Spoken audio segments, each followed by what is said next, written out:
What are some pregnancy conditions that we might need to be concerned about? We spoke in a previous presentation about morning sickness. That's kind of more on the mild end of things. Nausea that might result in vomiting is usually subsided by at least 20 weeks, doesn't cause dehydration, and some food is allowed to be kept down.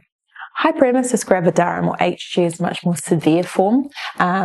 Can be quite severe nausea, constant vomiting, doesn't subside, doesn't allow the pregnant person to keep any food down.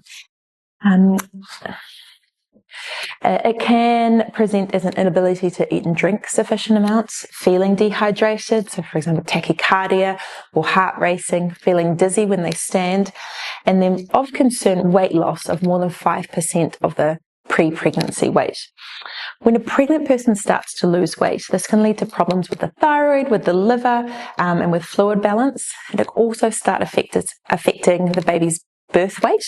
There are medications for this, and some people do need IV fluids and a hospital admission to get on top of it. UTI, or urinary tract infection, something that outside of pregnancy is often very common, very simple, very easily treated, but in pregnancy it can lead to preterm birth, low birth weight, and even can contribute to the development of preeclampsia, which we'll talk about in a different slide. Symptoms of it include urgency, frequency, and dysuria, so stinging when you pass urine.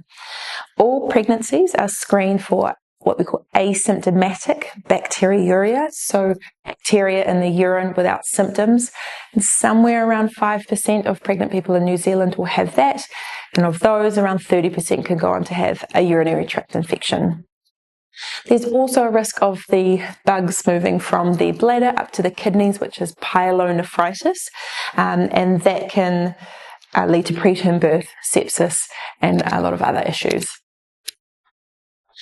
Pain or bleeding in early pregnancy can sometimes be okay, but it should always be reviewed by a doctor or a midwife, particularly to rule out something like an ectopic pregnancy or a miscarriage.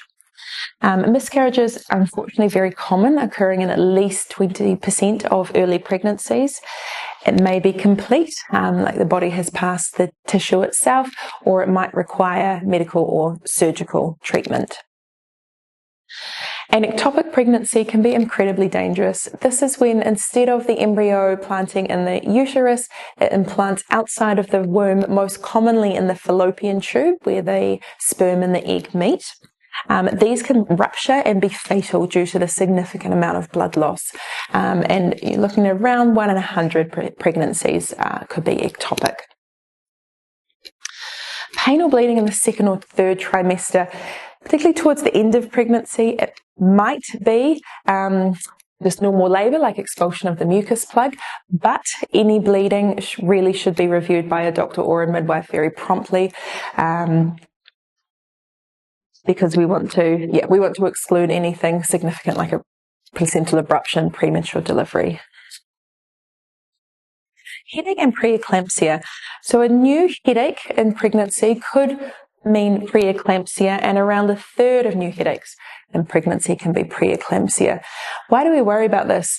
In terms of effects on the baby, it can cause growth restriction, preterm delivery, placental abruption, where the placenta rips away from the wall, the uterus, that can cause a significant amount of bleeding, respiratory distress of the infant, sepsis, and even death. And for the birthing parent, high blood pressure, issues with the kidneys, protein in the urine, can affect the liver, the heart, fluid on the lungs, pulmonary edema, and something called seizures or eclampsia. The cure is delivery of the placenta. So any symptoms like headache, blurred vision, confusion, the light starting to bother people, what we call photophobia, abdominal pain, we absolutely need to see them.